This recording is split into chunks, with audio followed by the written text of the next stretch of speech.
Coucou, aujourd'hui je vais tester et mettre à l'épreuve GitHub Copilot, ce service qui permet de générer du code pour nous. Et pour que ça soit amusant, je vais réaliser un player vidéo dans une application exécutable. Préparez-vous à embarquer dans cette aventure et laissez-vous porter confortablement pendant que je tente de vous divertir en vous apprenant des choses. Alors c'est parti. Alors ce qu'on va faire tout de suite, c'est un petit test d'1 minute et après on passe à l'application.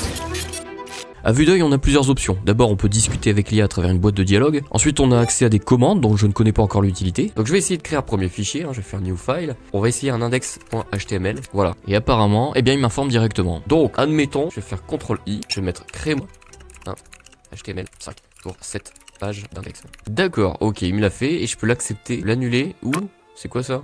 Régénérer, je parie. Ouais. Donc si je fais accepter, c'est déjà pas mal. Alors imaginons, maintenant je veux créer un bouton que quand je clique dessus, ça m'affiche une alerte et ça m'affiche l'heure à l'intérieur. On va essayer. Je vais me mettre dans le body, on va pas s'embêter. CTRL-I, un bouton HTML avec un script JS où quand je clique sur le bouton, j'obtiens l'heure dans une fenêtre de type alerte. Voilà, on va essayer. Qui va récupérer la date, va récupérer l'heure et l'affiche avec l'heure actuelle dans le HTML. Donc ça a l'air d'être vraiment bien. Si je clique sur le bouton, j'obtiens l'heure actuelle égale 10h34 et 37 secondes. Ça fonctionne super bien. Alors je pense qu'on a fait le tour. Maintenant on va pouvoir lancer le test. Je le rappelle, consiste à créer une application bureautique d'un player vidéo. Pour faire ça, je pense que je vais utiliser Node-WebKit pour mon application de bureau et Video.js qui est une librairie pour créer facilement un lecteur vidéo. Je vais donc connecter mon IA à la boîte de dialogue pour pouvoir discuter avec. Bonjour Copilot. Connexion GitHub Copilot.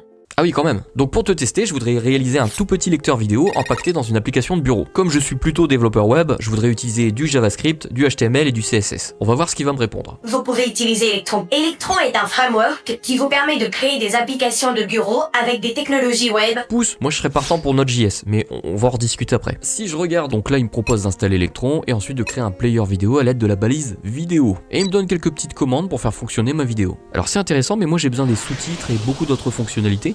Donc je vais utiliser autre chose et je vais lui en parler. Pour la vidéo, j'avais pensé à utiliser la librairie Video.js. Qu'est-ce que tu en penses? Voici comment vous pourriez intégrer Video.js dans votre application. 1. Installer Video.js. 2. Ajouter le CSS et le JavaScript de Video.js à votre fichier HTML. 3. Utiliser Video.js pour créer un lecteur vidéo. 4. Dans votre fichier JavaScript, initialiser le lecteur vidéo. Pour l'instant, c'est pas très compliqué. Donc je vais lui dire un truc. Pour Electron, moi j'avais pensé à Node-WebKit. Je trouve que Electron.js est plus lourd à charger et là je voudrais un lecteur vidéo simple. Et je me demande, est-ce que ça changerait quelque chose? Electron et Node-WebKit vous permettent tous deux d'utiliser des technologies web pour créer des applications de bureau. Cependant, Electron a une plus grande communauté et est soutenu par GitHub. Et Node-WebKit peut produire des applications plus légères. Oh bah écoutez, je vais rester sur nw.js. Donc on fait ça, nw.js plus video.js. On va prendre les deux et ça sera bien. Attends, je me demande là.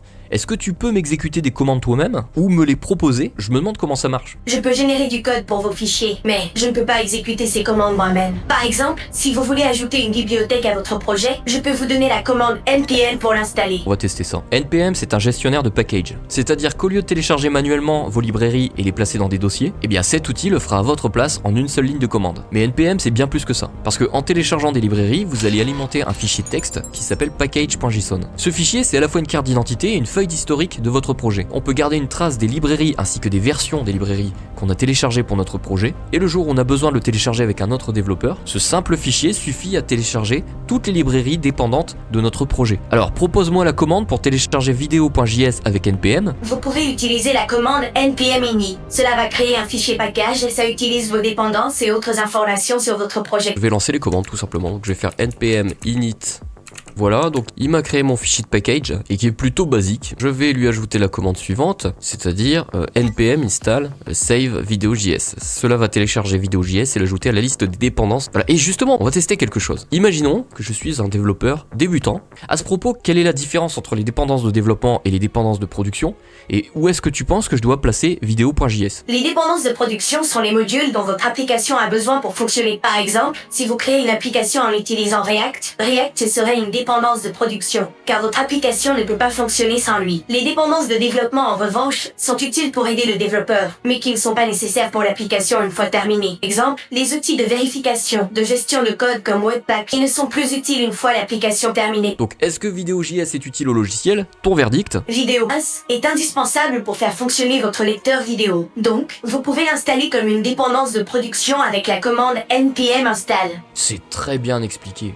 Ah, il faut que je lui dise. Tes explications sont magnifiques. Je suis ravi que vous trouviez mes explications utiles.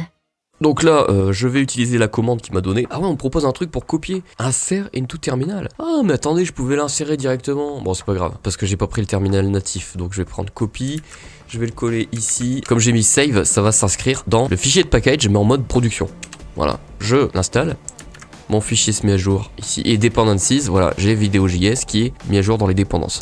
Voilà, donc maintenant je repars sur mon index. Ce que je pourrais faire là pour l'index, ça serait de créer directement un template HTML. Donc ça, je peux lui dire, crée-moi un template HTML propre et simple. C'est tout ce qu'on veut. Donc dans ce modèle, on va créer notre player vidéo ici. Mais comme je n'ai aucune idée de ce qu'il faut faire, je vais lui demander. Bon, je voudrais construire la partie HTML du lecteur avec vidéo.js pour pouvoir le coder. Pour ça, j'ai besoin d'éditer à la fois mon code HTML et aussi créer un fichier JavaScript. Je suis bien curieux. Est-ce que tu peux construire le morceau de code HTML dont j'ai besoin et ensuite créer le fichier JavaScript et y ajouter le code? S'il le fait, je claque un pétard. Ça va péter. Vous devrez créer le fichier vous-même et y copier le code que je génère. D'accord, je préfère ça. L'IA c'est bénéfique, mais il faut quand même s'en méfier un minimum. Créer des fichiers automatiquement, ça revient à créer des choses sans que je puisse le vérifier. Et ça c'est vraiment dangereux. Autant que ça, même si c'est tentant. Là, ce qui est bien, c'est que il m'explique ses limites, mais en même temps, il va me guider pour créer tout ça. Même débutant, on peut s'en sortir. Donc je crée un nouveau fichier JavaScript. Donc je vais dans l'arborescence, je fais New File, et on va mettre app.js. Ensuite, je récupère le code proposé. Je clique dans mon fichier et je clique... Ah, Ctrl Enter. Donc si je fais Ctrl Enter, oh c'est bien fait. Ensuite, dans votre fichier HTML, ajoutez une balise de script. Ah oui, bien sûr, il faut... Adieu les oublis. Je vais le charger à la fin du body. Hop, voilà. Et bien sûr, je charge la vidéo. Donc la vidéo, je vais la mettre ici dans le body, juste ici. En tout cas, c'est très bien. Voilà. Donc j'ai ma vidéo. Ah, il faut une vidéo. Je vais prendre la dernière vidéo que j'ai mis sur YouTube. Voilà. Hop. Ok. Donc j'ai mis la vidéo Challenge AI qui est ici. Maintenant qu'il m'a fait le code, je vais charger le fichier dans mon navigateur. Qu'est-ce que ça va donner? Voilà. J'ai un fichier. Ah, il m'avait précisé, il m'avait dit, hein, changer myvideo.mp4. Est-ce qu'il va me le proposer? Challenge. Oui, Challenge AI. Ah, c'est bien. C'est vraiment, il fait presque tout à notre place. Donc je l'enregistre, j'actualise et ça fonctionne. Donc j'ai déjà un lecteur vidéo. C'est marrant, on dirait que YouTube a utilisé le même lecteur. C'est à peu près les mêmes fonctionnalités. Donc ça fonctionne plutôt bien. Maintenant, eh ben, le truc c'est qu'on va essayer de l'incruster dans une application locale. Et donc on va lui demander comment on fait ça. Alors maintenant je voudrais l'embarquer dans une application Node WebKit. Est-ce qu'il y a une commande pour installer Node WebKit dans mon répertoire de travail? Oui, vous pouvez installer Node WebKit dans votre répertoire de travail en utilisant npm. Voici la commande pour l'installer globalement sur votre machine. Alors, le problème c'est qu'il veut me l'installer en global, mais moi je veux l'installer en local. Le mode global c'est quand on l'installe et qu'il est utilisable dans tous nos projets. Sauf que moi, je veux pas l'installer pour qu'il soit utilisable dans tous mes projets,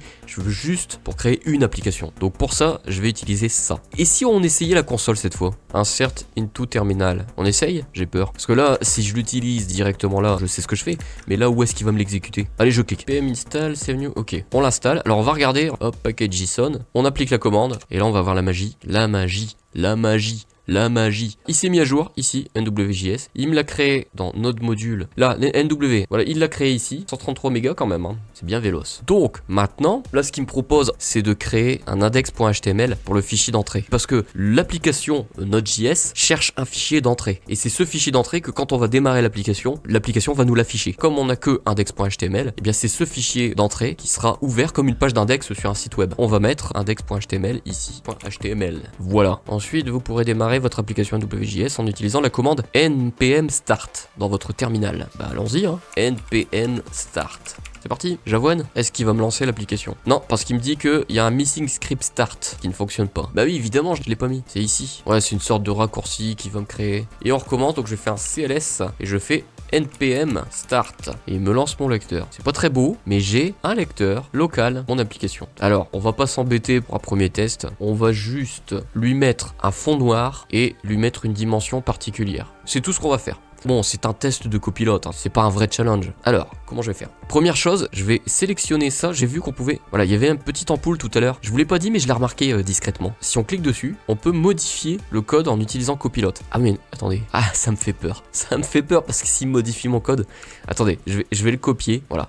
L'inscrire dans un fichier Notepad parce que je le sens mal. Donc voilà, je fais modifie. Est-ce qu'il va me demander ce que je veux faire avec? Oui, il me demande. Ça, c'est génial. Donc, ce qu'on va faire, c'est ajouter un fond noir à notre body. Ajoute-moi un fond noir à mon body. Pour ça, utilise une classe et du CSS pour coloriser. On dit ça, coloriser? Pour définir le fond en noir. Ah là, d'accord. Il supprime pas le code précédent. Il fait juste une comparaison pour qu'on voit ce qui se passe. Ok, donc qu'est-ce qu'il m'a fait?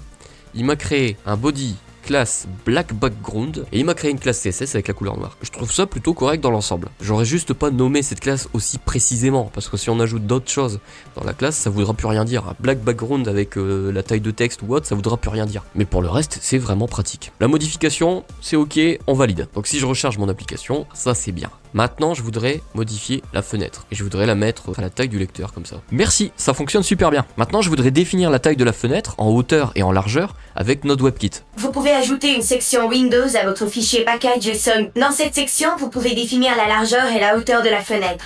Alors, voyons voir. On va le mettre juste au-dessus des dependencies. Voilà, on va le mettre là. 800 x 600. Étant donné que ma vidéo était en 1280 x 720, on va le diviser par 1,5. 720, on va le réduire à 480. Et comme ça, un rapport 16 neuvième, il faut faire 480 multiplié par 16 divisé par 9. Donc ça donne 853,3. 853. Hop. 853. Je relance l'application. Vous avez vu une différence, vous? J'ai pas l'impression que ça a changé quelque chose. Je recommence. Je vais mettre 1800 et 1400. Et je relance et je le relance. Ah si, c'était une impression, ça fonctionne bien. C'est moi qui ai cru. On va refermer tout ça et on va le mettre un peu plus petit alors, du coup. Voilà. Wow. On fait la technique du doigt mouillé, au pif. Oh, ça fait 2 fois que j'ai réussi au hasard. On a notre petit lecteur vidéo, ça fonctionne plutôt bien. On peut accélérer la lecture. On peut le mettre en mode pipe, on peut le télécharger. Hop, voilà, on peut le glisser ici sur notre écran. C'est pas mal ça, hein. Copilot est vraiment très pratique, je trouve. C'est presque aussi amusant que ChatGPT. Sauf que Copilot est plus centré vers le développement. Donc je vous dis à la fois prochaine. Peut-être pas pour une application, mais pour un concept, genre les ORM ou quelque chose comme ça. Et puis après, on reprend sur une application. Je vais essayer d'alterner entre concept, discussion et application. Mais ça sera toujours avec mon assistant parce que je trouve que ça me facilite les choses pour pouvoir discuter. Parce que je n'arrive pas à discuter avec une caméra.